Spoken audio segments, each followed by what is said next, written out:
Olá, guerreiro! Olá, guerreira! Vamos resolver algumas questões sobre o ECA, a Lei 8.069 de 90.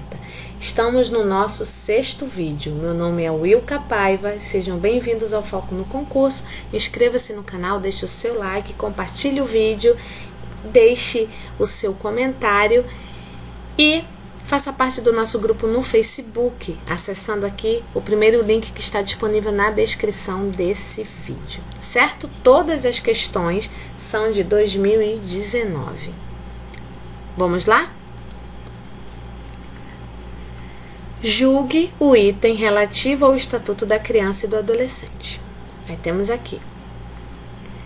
Os estabelecimentos de atendimento à saúde, excluindo as unidades de terapia intensiva, deverão proporcionar condições para a permanência em tempo integral de um dos pais ou responsáveis nos casos de internação de criança ou adolescente. Gente, para tudo. Esse excluindo aqui acabou com a questão. Tá? Como é que você vai excluir as unidades de terapia intensiva de proporcionar aí condições para que os pais fiquem lá? Tá? De um dos pais, né? Também não é a família toda, mas o excluindo tornou a questão errada, certo? Vamos confirmar aqui, ó, no artigo 12, os estabelecimentos de atendimento à saúde, inclusive, viu a pequena diferença? Inclusive, uma pequena diferença na escrita, né? Mas no entendimento faz uma grande diferença. Inclusive as unidades neonatais, de terapia intensiva e de cuidados intermediários deverão proporcionar condições para a permanência em tempo integral de um dos pais ou responsável, nos casos de internação de criança ou adolescente. Certo? Então é isso aí. Não é proibido, não está excluindo as unidades de terapia intensiva, não.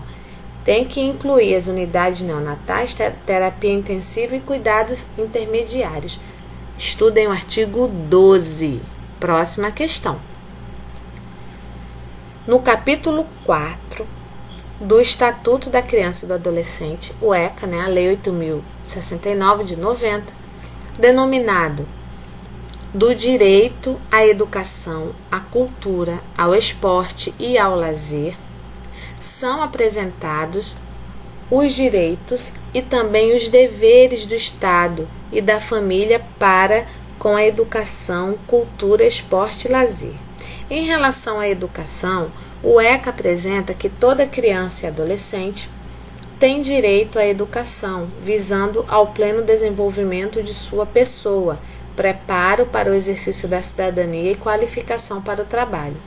Para que isso seja alcançado, o Estado tem o dever de oferecer a educação pública e gratuita próximo à residência dos sujeitos, né, as crianças e os adolescentes. Sobre os deveres do Estado, apresentados no artigo 54, assinale a alternativa que contemple de forma correta os deveres para a oferta da educação escolar. Aqui você tem que conhecer um pouco o artigo 54, né? Em relação ao artigo 54, em relação aí aos deveres para que o poder oferte de maneira correta a educação escolar, temos o quê? A alternativa A, o ensino fundamental obrigatório e gratuito, certo? Inclusive para os que a ele não tiveram acesso na idade própria, certinho. Acesso aos níveis mais elevados do ensino, da pesquisa e da criação artística, segundo a capacidade de cada um. A alternativa A está perfeita, gente, perfeita. Vamos a B. Atendimento em creche pré-escolas às crianças de 2 a 6 anos de idade. Olha isso aqui, atendimento em creche e pré-escola. Creche, criança de 2 anos? Não, creche é de 0. De 0 a 3 anos e a pré-escola é de 4 a 5 anos, então tá tudo errado. A C, o atendimento educacional especializado aos portadores de deficiência, preferencialmente na rede regular de ensino, oferta de ensino noturno regular para os maiores de 18 anos que comprovarem vínculo empregatício não só para os maiores de 18. D. Ensino fundamental obrigatório gratuito, preferencialmente para crianças e adolescentes de 6 a 14 anos. Progressiva extensão da obrigatoriedade e gratuidade ao ensino médio. Não fala isso não, tá? Vou mostrar para vocês aí que a nossa alternativa correta é a A. A B tá aqui, ó. O dever do Estado é fornecer, né, o ensino fundamental obrigatório e gratuito, inclusive para os que a ele não tiveram acesso na idade própria. E no inciso 5º desse artigo, do artigo 56, o acesso aos níveis mais elevados do ensino, da pesquisa e da criação artística, segundo a capacidade de cada um. É o que está exatamente na primeira questão, na nossa alternativa A. Agora vamos para a alternativa B, que no inciso 2 diz assim, ó, progressiva extensão da obrigatoriedade e gratuidade ao ensino médio. É o que temos aqui na D também, ó, progressiva extensão da obrigatoriedade e gratuidade no ensino médio, tá aqui.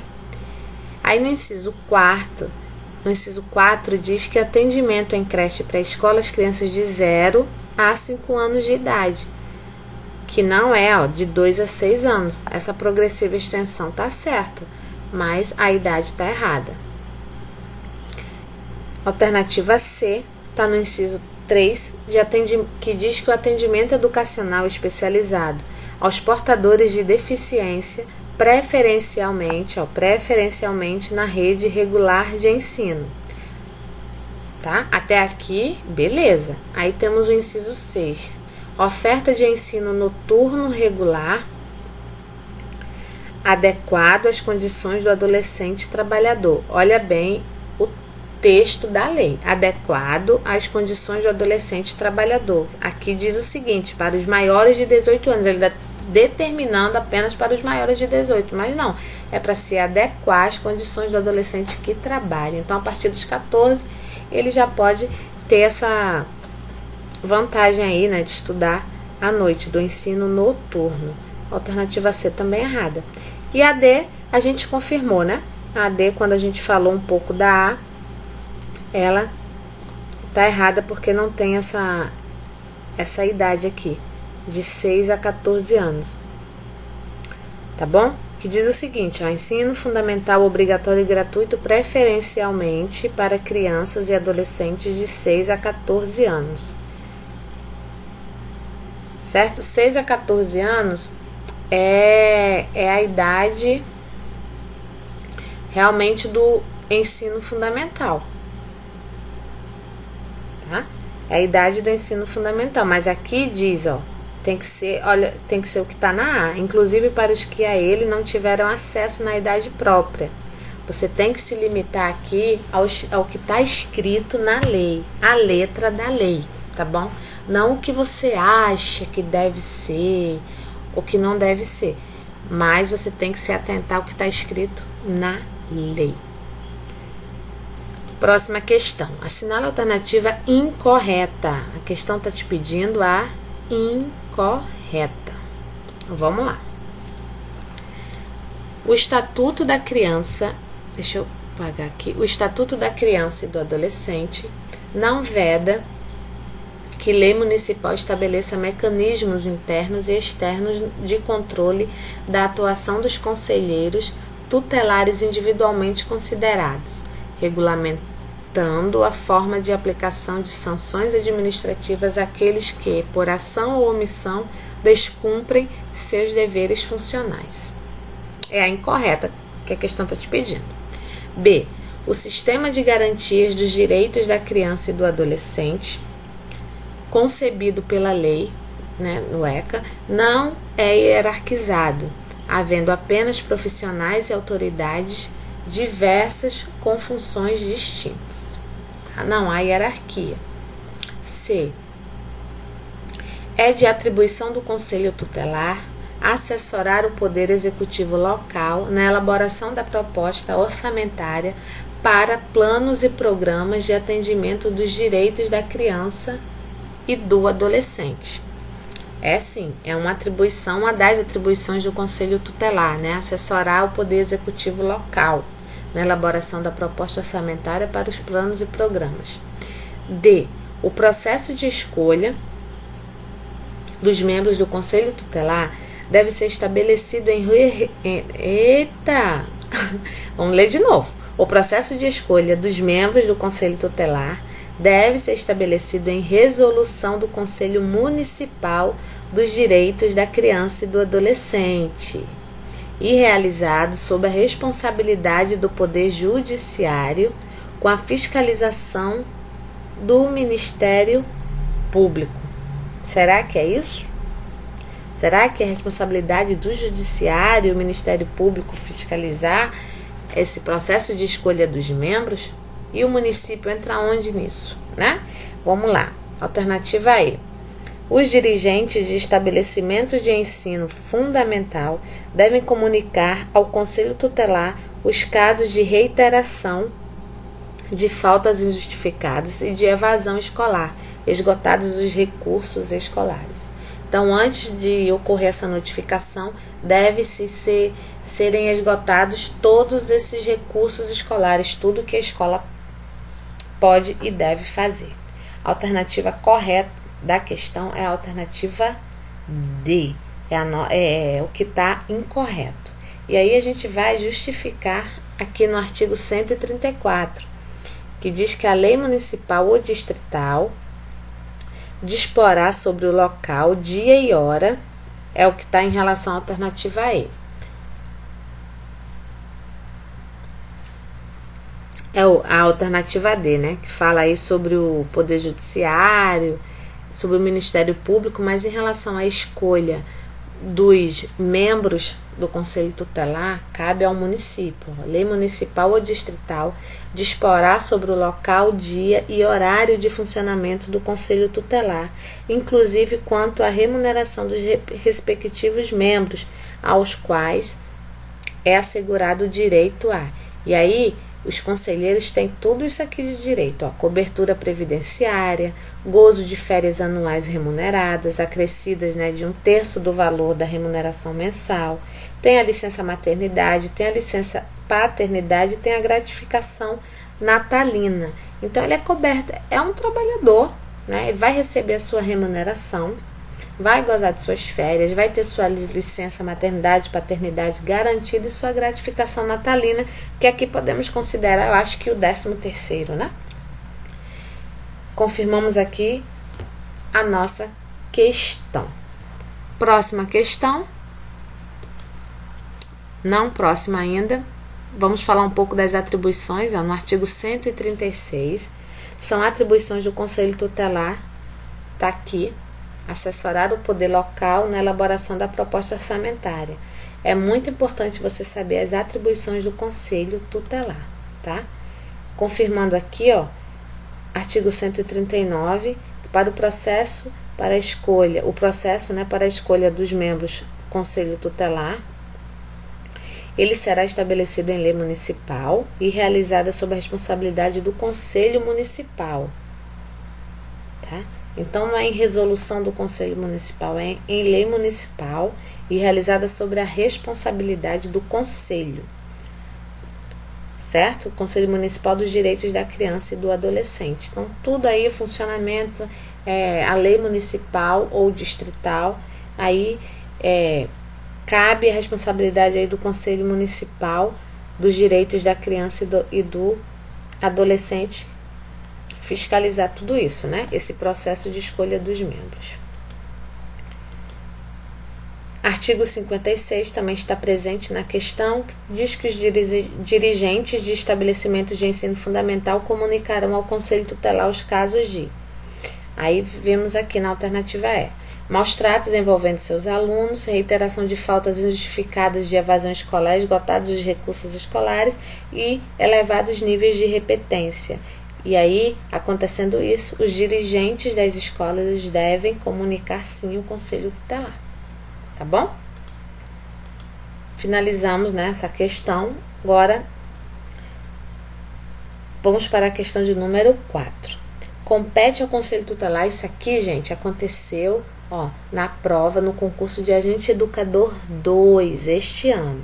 Compete ao Conselho Tutelar, segundo o Estatuto da Criança e do Adolescente, a seguinte atribuição. Então, ele está querendo aqui uma competência, uma atribuição do Conselho. Auxiliar os pais na educação dos filhos mediante medidas socioeducativas. Compete aí, é uma atribuição do Conselho Tutelar? Não. Pleitear junto ao Poder Judiciário a suspensão ou perda da família? Também não. Expedir notificações? Sim. E proporcionar na sua sede atendimento psicológico para crianças, adolescentes e respectivas famílias? Também não. Então, nossa alternativa correta é a C, tá? Vai lá, faça uma lida aí, leia todo o artigo 136 e conheça todas as atribuições do Conselho Tutelar. Expedir notificações é a atribuição que está no inciso 7. Próxima questão. Prover o inquérito civil e ação civil pública para a proteção dos direitos individuais, difusos ou coletivos, inerentes à infância e à adolescência compete a quem? Então, prover o inquérito civil e a ação civil pública para a proteção dos direitos individuais, difusos ou coletivos, é inerente à infância e à adolescência, competência do Ministério Público. Compete ao Ministério Público prover o inquérito civil e a ação civil pública, tá? Vai estar no artigo 201. Compete ao Ministério Público, tá aqui, prover o inquérito civil e ação civil pública para a proteção dos interesses individuais, difusos ou coletivos relativos à infância e à adolescência, inclusive os definidos no artigo 220 da Constituição. Então, inquérito civil e ação civil pública é competência aí do Ministério Público. Finalizamos as questões. Vamos para a nossa mensagem. A verdadeira coragem é ir atrás de seus sonhos, mesmo quando todos dizem que ele é impossível. Você acredita quando alguém te fala que teu sonho é impossível? Não, você não acredita, porque você é persistente e você acredita no teu potencial, certo? E acreditar é a força que te motiva a subir os degraus aí dessa escada da vida que é tão difícil. Então, acredita em você. Seja corajoso, siga sempre em frente. Boa sorte. Até a próxima. Fui.